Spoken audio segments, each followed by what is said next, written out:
made my first 3 days last week pretty hectic. I have to take 2 off, I got packed, especially the first week of the month. Like the whole 5 days in 3 days.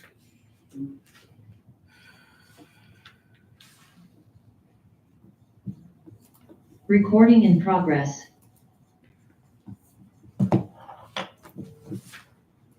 You ready?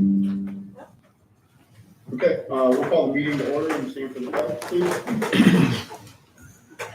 Allegiance to the flag of the United States of America, and to the republic for which it stands, one nation under God, indivisible, with liberty and justice for all.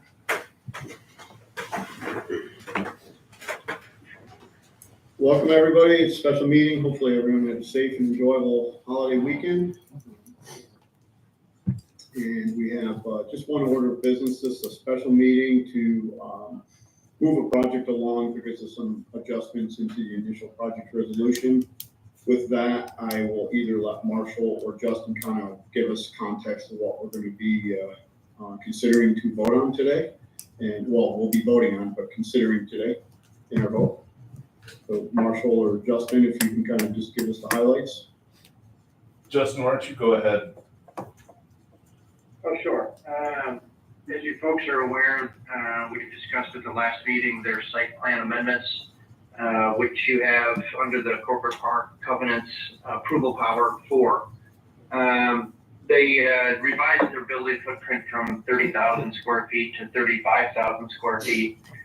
And in that context, with a closed transaction, we have all of the leases, lease back, the pilot agreement, and all the rest of the documents specific to a 30,000 square foot building. So the resolution that we have today will accomplish a formal approval of the site plan amendment, along with accepting a revised application.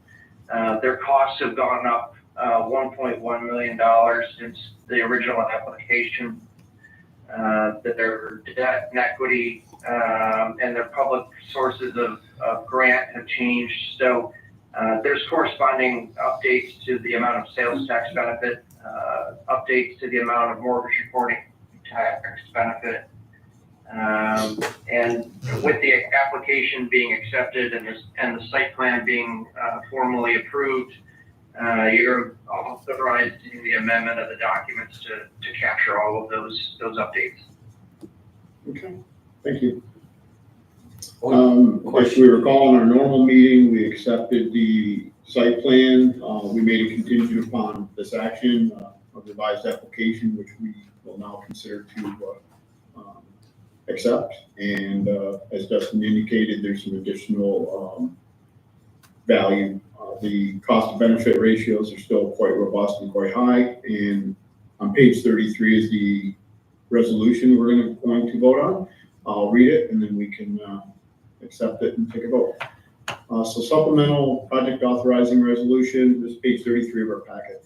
Resolution number 07082024.01, supplemental project authorizing resolution of the Jefferson County Industrial Development Authority relating to the appointment of 4XL LLC, the company as its agent to undertake a certain project as more fully described below, accepting an updated application for financial assistance, approving certain site plan amendments for the project, approving the provision of additional financial assistance to the company in furtherance of the project, and approving the execution of the project and approving the execution delivery of certain amendments and documents related. Several whereas clauses, the highlights is just covered. Initially it was 30,000 square feet. It is now 35,000 square feet. And the application shows such. So with that, I would ask for a motion to accept this resolution, please. I'll move it. I'm having trouble associating a voice with it. Dave. Okay, I'll second. sorry. That's John. Okay, thank you. Any further discussion or questions? So the two grants, can someone explain those? Which ones were they? Was showing a state and a federal? I'm sorry, the grants for this particular Yeah. project? Yeah. Not sure. I'm not sure. Just for my own information. Yeah, I guess I'm not, what are the grants? What are they? It says a state grant, 500,000 on page 19 as one of the sources of income. But, and is that two, did they Do carry you that? see, where do you see the federal one? I only see the state. Well, that's my question. It references including state and federal grants. Oh, okay, sorry. So, and then like the state grants seems to have a line through it, so I don't know. Is that two $500,000 grants or just one? That's on page 19. Yeah, Yeah, it says the sum of the grants is $1 million. Yeah. And a line through it, and then it says 500,000. The line through it, to my belief, would be the modified agreement, so that's been replaced by the second mortgage. Is that what you understand, Justin? Yeah, my understanding is that at the time of application, originally they had an estimate or a feeling that they were applying for $1 million in grant. And I suspect they've since learned that they're only being awarded 500,000, and that's what the application reflects. The source, if I were to guess, if it's stated, it would be an ESDC capital grant, probably through the CFA process, but I'm not 100% sure of the source. So that's pending. It's not, it hasn't been granted yet. They're applying for it. Yeah, I suspect if they reduced it, they originally applied for $1 million, got an award letter for 500,000, and they don't actually receive it until they spend the capital and then get reimbursed. So they probably have a corresponding match. But we can check on that and chase down their grant award letter if that would help the board. No, I mean, it doesn't matter. I just wanted to know what sources were available out there for like business. So, yeah, no, that answers my question. I'm good. I just I have, have a question on page 33 of our packet, the second whereas clause, it still refers to the 30,000. Is that overridden by the resolution in the revised application? That's correct. Yeah, that whereas clause is more of a historical reference to what you approved previously. And then within the body of the resolution, we say every reference to the description of project is replaced with $35,000. But I see later on page 34, there's like the last whereas clause says there's an additional 500,000, I think, or something. Yeah. Okay, I just want to make sure. Thank you. Any other questions? just one. You mentioned 4XL, and they're the underlying landowner, but the application is in L2. If you look at the application, Yeah, originally they applied in the name of L2 LLC way back when.